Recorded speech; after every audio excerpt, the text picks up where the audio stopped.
So it's been a couple of weeks since I last posted. I wanted to give you time to really work on the foundations of the pull-up, so that strong body position through the hollow body hold, and getting our shoulder blades, our scapula, to be able to move independently of our arms by practicing the scapular retraction with the band and then the scapular retraction in our scap pull-ups. Also building strength in the challenging parts of the movement. So when we're hanging up with our body straight down, and also when we're holding up at the top. So you want to be building your hangs. So for your full body hang, to try to get to at least 30 seconds. Once you can get to 30 seconds, then you can start adding a weight to that. So I would just use a band, put a little weight plate through a band, and then use the band as a sling to add, even if it's 2.5 pounds, and see then how long you can hold that for. If you can hold that for 30 seconds, maybe then add a 5-pound plate and then work your way up. So you're actually overloading your body. You're getting used to holding more than your body weight. So when you come to do pull-ups, your body weight will feel easier.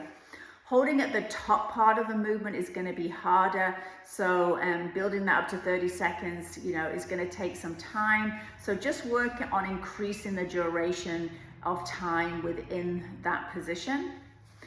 So now we're ready to add an actual pull-up to our prescription. And we're going to start by using some assistance. So we're going to start using bands for assistance. And there's a couple of ways that you can do that. So the first way is to attach your band, as I have here, if you can see, across the J-cups. And this can be a little bit wearing on the band. So if you wanted to put a towel around, like a hand towel around both sides, it's going to protect the longevity of your band, because it does rub, and over time it does wear down the bands if you're using them a lot. So this is one way that we can use the band for assistance with our feet. And then also we could use the band hanging from the rig. So I'll show you those two versions. So you want to set the band up so you're around a bit of a mechanical advantage. You don't want it to be too low, because then it's going to be really difficult to pull yourself, so your eyes are going to go over the bar. So I'm in my pull-up grip, so palms are away from me. I'm going to think about trying to break the bar with my hands. So I'm trying to snap the bar, and what that's going to do is going to internally rotate my shoulders. I'm looking up at the bar, and I'm thinking about taking my chest up to the bar, eyes to bar level, and then lowering myself down. So you'll do the X amount of reps. I'll put the rep prescription in the video description about how many reps and how many sets you would do. So that's one variation. I think this is the most beginner friendly of the variations. And obviously I'm using the thickest band I have here. So you would start with the thickest band and then see how that feels, and then work your way down the bands. Probably the black band would be the minimum that you'd have. The red band is not really going to give you much assistance. So let's have a look at what that would look like if we're going to use the bands from the top bar. It requires a little bit more hip flexibility.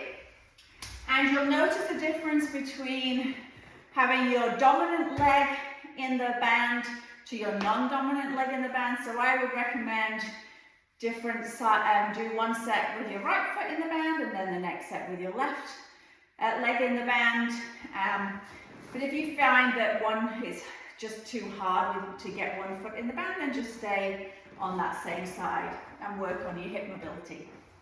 Okay, so you're going to take your foot into the band, and then you're going to hang on again. Same thing in that pull-up grip. Then I'm going to think about my hollow body position. So when I had my feet on the band, it was you're kind of predetermined your body position a little bit more. Here, I have a little bit more room to really create that hollow body position by taking my non-banded leg in front of my banded leg. So now glutes are on, pull the bar, try and bend the bar, pulling those shoulder blades back and down, so into my lats, and then I pull, look over the bar, keeping nice tight body, and then lowering myself back down. So I would say that version is a little bit harder, but really worth a try. If you're nervous, and maybe do it with a friend. The first time, they can help you get your foot into the band until you build your confidence to do it on your own. So the main thing is safety first, so make sure that you keep that in mind. So again, I'm going to put the sets and reps and the description of frequency in the video description, so check that out. And again, we're not necessarily trying to omit any of the other things. I would still do those things as often as possible, still work on your body positions, still work on your holds, still work on your mobility of your scapula, because all those things take time to build. So we just don't want to now go, okay, I'm done with that, I'm going to move on to just the pull-up motion. You still want to be efficient in those different phases of the motion. So you'll be here thinking about trying to break the bar, so I'm pressing, almost like I'm pressing the bar together.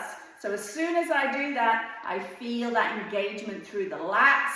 My shoulders are pulling down, so I'm retracting those shoulder blades, I'm depressing the shoulder blades down, and then I'm thinking about pulling those arms down, like a lat pull down that you might do in the gym, and then squeezing through the lats, and then again, reversing that on the way back up. And at the top, I'm trying to think about my chest coming up to meet the bar, still keeping a nice, tight, engaged core. So I hope that was useful, and I'll be back again to give you your next progression shortly.